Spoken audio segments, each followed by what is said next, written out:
A very common question I get asked is, what are the differences between spec tennis and pickleball? Now, if you see the two sports in action, you're going to see there is quite a difference between the two. They use different equipment, different rules, different scoring, and different strategies. The only similarity between the two sports is that they're played on the same court.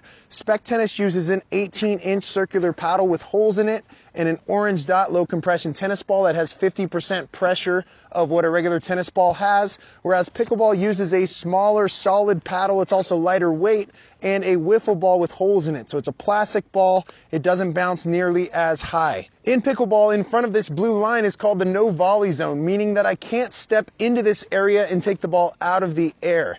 So what this leads to is a lot of drop shots, which are called dinks. So essentially your opponent hits it into this area and you tap it back over the net back into their no volley zone so that they can't attack you. In spec tennis, the no volley zone rule does not apply, and so if somebody hits me a shot and I'm standing in this area, I'm going to attempt to step into here and volley the ball to try to end the point. Spec tennis mimics the exact strokes and strategies that are used in tennis, and so you'll often see one up, one back, two up, two back, but you'll rarely see all four players at the net. In pickleball, it's very common that all four players get to the net just behind the kitchen line on the third shot. There's a rule that the ball has to bounce once on each side of the court in pickleball, and so after that, all four players try to gravitate up to the kitchen area, and the rest of the rally becomes a mix of dinks and volleys. Whereas spec tennis, you got a variety of strategies that can occur, and it looks more tennis-like.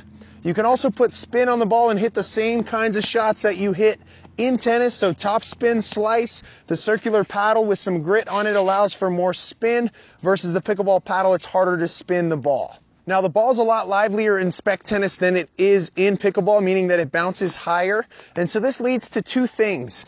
So in pickleball, you get in a lot of situations where you have to bend down really low to play a ball like that because the ball's just not coming up into a comfortable strike zone. In spec tennis, it's in a comfortable strike zone a lot more often. And number two is that a lot more people play singles in spec tennis because they're able to cover the court better with that slightly higher bouncing ball. In pickleball, if you're at the baseline and somebody hits a drop shot and you're playing singles, you might not be able to get to it. But in spec tennis, you often can. Now in pickleball, the sound of the ball hitting the paddle actually makes a lot of noise. And so if you're a pickleball player, you may enjoy that, but for outsiders, especially neighbors around the courts, they might not enjoy that. So I know a lot of communities have a problem with the noise of the pickleball hitting the paddle. Spec tennis, on the other hand, does not make that same noise. It sounds more like you're playing tennis. So a lot more deafened sound because of the compressed tennis ball hitting the paddle versus the pickleball hitting a pickleball paddle.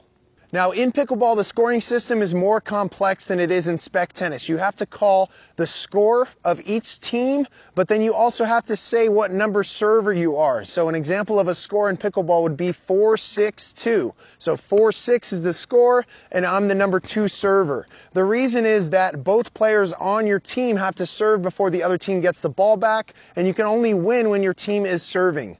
In spec tennis, you simply play first team to win 4 points, wins a game, and first team to win 4 games wins a set. So it's like no ad tennis scoring, but there are no tiebreakers. Everything is sudden death, and you keep the same server until a game is completed. And so if I start serving on the right side of the court, on the next point I serve on the left side of the court, regardless of whether I won or lost the point.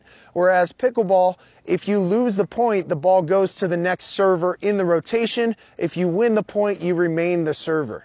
Now in pickleball, often the strategy might be if I'm the server, I wait for the return to come back, and then I try to hit a drop shot into my opponent's no volley zone so that I have an invite to come up to the net, because I know my opponent can't volley it if it lands short enough, since they can't step in here and volley. In spec tennis, that's not going to cut it though, so I have to wait for the right opportunity to come up to the net. If I simply hit a soft drop shot like that and then run up, my opponent's probably going to step in and attack the next shot.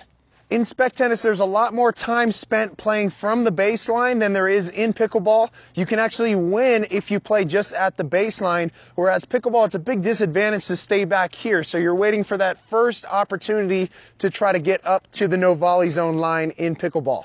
I also find there's a lot more transition to various parts of the court in Spec Tennis during the same rally. So pickleball, typically you'll start at the baseline, you'll get up to the no volley zone line, and then you'll be there for the rest of the point. But in Spec Tennis, you might go up and back multiple times in one point.